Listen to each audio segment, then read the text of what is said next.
Lalo na po yung madadaldal sa kanila. Wala po. On record, kayo pong mga participants sa media,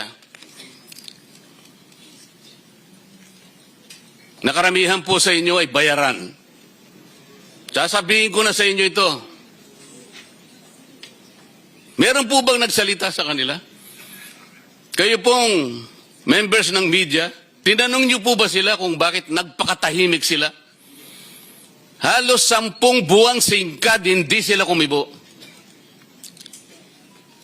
Nung kami po ang nagkaisa para manguna uli sa Senado, sa pangunguna na Senate President Alan Cayetano,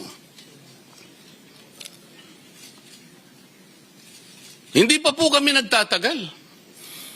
Gumawa na sila kaagad ng paraan para matigil kaagad ang pagdinig na ito. Iisa lang po ang layunin. Iisa lang po ang layunin nila. Pigilin talaga at ibaon na sa limot ang tungkol sa pangyayari ng flood control scandal. Wala na pong ibang isyong pinag-uusapan. Wala na po. Kailangan po mapagtakpan, makalimutan, akala nila malilimutan ng taong bayan ang nangyari na iskandal sa kasaysayan ng ating bansa. Sino pong makakalimot sa inyo? Ngayon po, nandito tayo ngayong umaga. Ang nagkusa lang na dumating dito ay yung mga taong merong pagmamahal sa kanilang bansa. Yung mga taong ang gusto nila malaman talaga kung sino dapat managot sa pangyayari ito.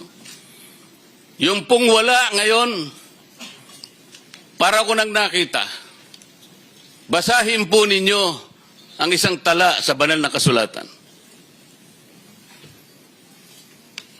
Proverbs 28:1.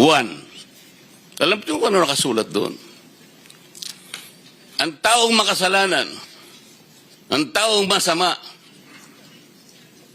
umiiwas, nagtatago kahit walang humahabol. Ngunit yung taong matuwid,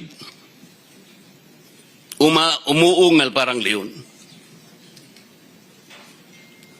Ito po ngayon ang ating kasaysayan ngayon. Makikita ninyo ngayon ang larawan ng pagdinig na ito.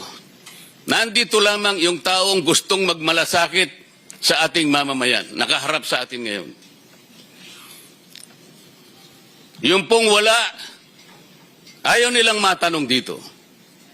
Pagkakataon na po ninyo ngayon, kayong magigiting at matatapang na ex-soldiers ng ating bansa. Kami po, ako, lahat kami rito ay sumasaludo sa inyong katapangan. Ang inyo po sasabihin ngayon ay magiging record na ng kasaysayan ng Senado at kasaysayan na rin ng ating bansa. Hindi naman nanatiling parang naratibo lamang na hindi na pinapansin ng media. Alam ko po, binigyan nyo ng kopya ang opisina ng Ombudsman. Pero walang ginawa. Alam po ba ninyo na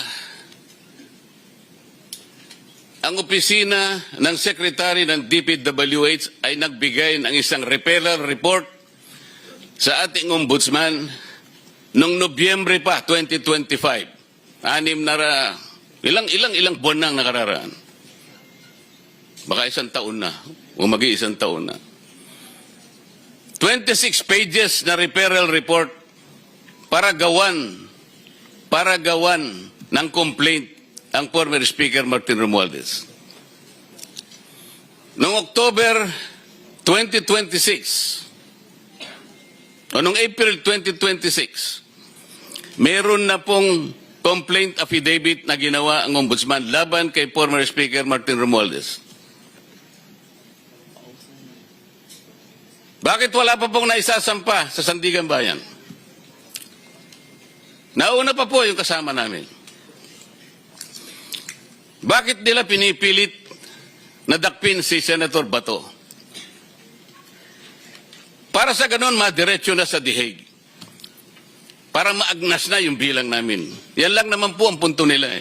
makuha nila uli ang liderato hindi sa paraan at proseso na itinatadhana ng aming mga tuntunin. Kung hindi, ang importante sa kanila, makuha nila ang liderato upang sa ganon maisagawa nila ang matagal na nilang layunin na talagang ilibing na lamang ang issue ng flood control. Wala na pong iba. Huwag na kayong mag-isip ng iba. Napakarami kasing tao ang involved dito sa flood control na ito. Ito ang multong ginawa nila at natatakot sila ngayon sa sarili nilang multo. Mga kababayan na nakikinig po sa pagdinig na ito, hindi po simpleng pagdinig ito, itong araw na ito. Ang pagdinig na ito will define us kung saan pupunta ang ating bansa mula ngayon. Kaya importante po ito. Kaya importante po ito.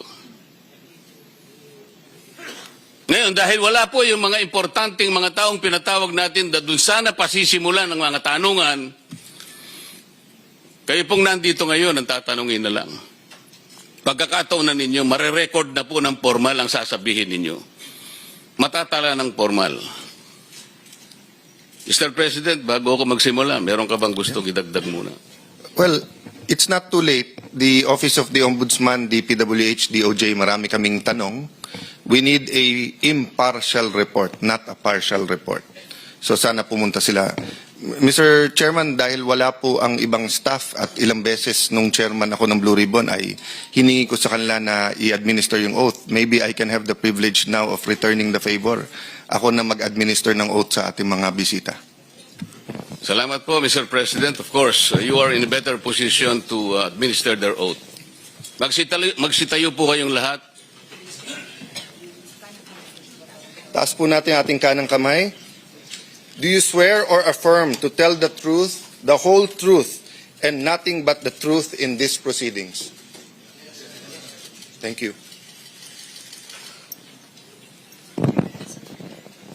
For the record, Mr. Chairman, all of the resource persons seated around the tables here have taken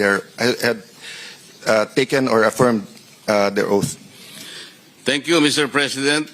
Mr. President, for your information, Attorney Rondain, lawyer for Saldico, is in the vicinity, but I received a notice that he is prevented from making his way into this hall. Sana po ay merong makatulong sa kanya para makarating dito.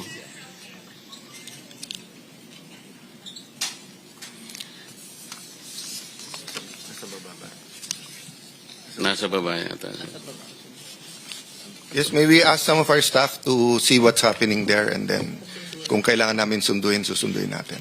Again, may I remind even our own employees, pag in-interrupt nyo or dinisturb or pipigilan nyo yung ating hearing, yan po ay criminal offense. At ang hindi pagpapasok sa aming resource person ay kasama po yan sa paparusahan.